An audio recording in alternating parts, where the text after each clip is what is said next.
back again. I'm Kim. I'm a health educator here at an Oasis of Healing, and we're going to make what we make very often is a raw vegan soup. And very often you want warm foods, and this is something that you can make in less than 5 minutes. It's warm, it's nourishing, comforting, and it's super, super easy. Okay, so let's get started. Usually what we start with is sort of a miso base. Miso will give you that umami flavor, that depth of flavor. It'll give a little thickness to the soup, and it's just delicious. We do allow soy. Soy is a phytoestrogen, and it fills estrogen receptor sites with a less dangerous and actually not dangerous form of estrogen that normally could be filled with a more dangerous form. Okay, so we're not against fermented soy at all. Okay, all those people in Okinawa in the blue zones, they can't be wrong, and this is something popular in their diet. Okay, we also often use chickpea miso. If you don't want any soy at all, you can get a great chickpea miso, which is delicious. So I'm going to make a little soup. I'm going to put a healthy amount in, and this is going to be sort of the base of the soup. Now, if I was doing a miso soup, I might add a little ginger and little sea vegetables. Sea vegetables, they're just a fantastic source of minerals. So you can have the nori sheets that usually you have on hand if you make vegan sushi rolls, and you can always take a piece of nori out. We did that today. Break it up, and you can put that in your miso soup at the very end.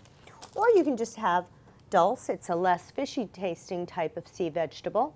And that's nice to have on hand, and you can always use this to season things at the end of preparing the meal, and that way the fishy taste will not permeate the meal if you don't like that seaweedy taste.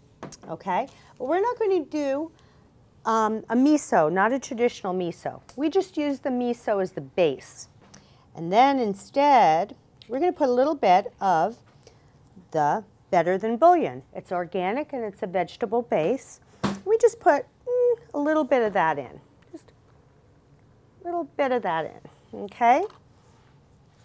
And then we're just going to make a simple vegetable soup, nothing special, just with leftovers, okay? At the end of the day of making your things, you might go to your pantry and you might say, what do I have in there?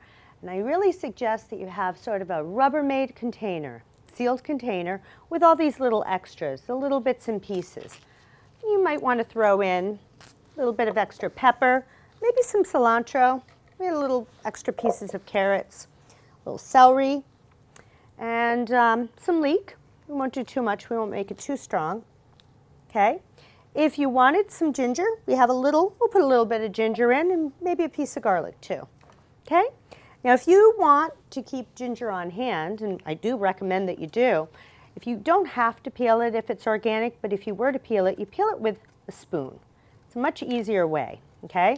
You can always keep this too. You can keep it in your freezer. That way, when you want a nice ginger tea, just pop it out of the freezer, cut it up. Of course, freezing things does kill off some enzymes, but the convenience of having it on hand is well worth it. Soups need a fat, a sour, and then the flavor. Okay, so for the fat, you can always add some sort of a nut butter, a little scoop of that. If I didn't have fresh coconut on hand, I would definitely use the coconut butter, the coconut manna. What's nice about this, it's much better than coconut oil in my opinion because it has the fiber, and you want the fiber.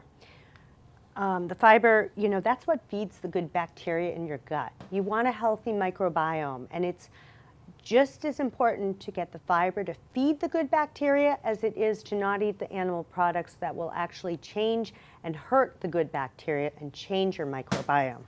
Okay, so we love fiber, but we have something even better today. We have a little leftover coconut from the coconut, fresh coconut. This is a young Thai coconut. We buy these at any of your larger Asian stores will have this on hand. We buy them by the case, and they can range in price well around here from $12 to up to $28 a case of 9. In the summer, they're more expensive, and in the winter season here, they're less expensive. In the summer, there's a little more demand. People are making pina coladas with them, probably. Okay, but we're going to use this coconut to make the nice creamy coconut base. And it won't taste coconutty. There's enough flavor in here, it doesn't at all. And for our sour, we had a little leftover lemon juice. So we're going to throw that in there and put a little leftover. Maybe a little more. We don't want it too lemony, but we want to have a little bit of a bite to it. Now, if you've worked with the Vitamix before, you know that if you do it on the high speed, it actually will heat up and heat a soup up. But I don't like doing that because it'll also oxidize the daylights out of the soup. When you oxidize things, you're killing off the enzymes. So I like using some warm water. Anything below 105 doesn't kill off even the most delicate of enzymes. This water might be a little warmer, it might be 110. So maybe some of the most delicate enzymes may get killed off, but it'll be a nice, warm, nurturing soup, and it'll be much healthier than blending it for 5 minutes. Okay, so we're just going to put a little bit of water, and we're going to turn this. We start it on low always. Okay, and gradually let it break up. Now, if you want to have chunks in your soup, you could be done now, all right? But if you want, we'll do it on turbo.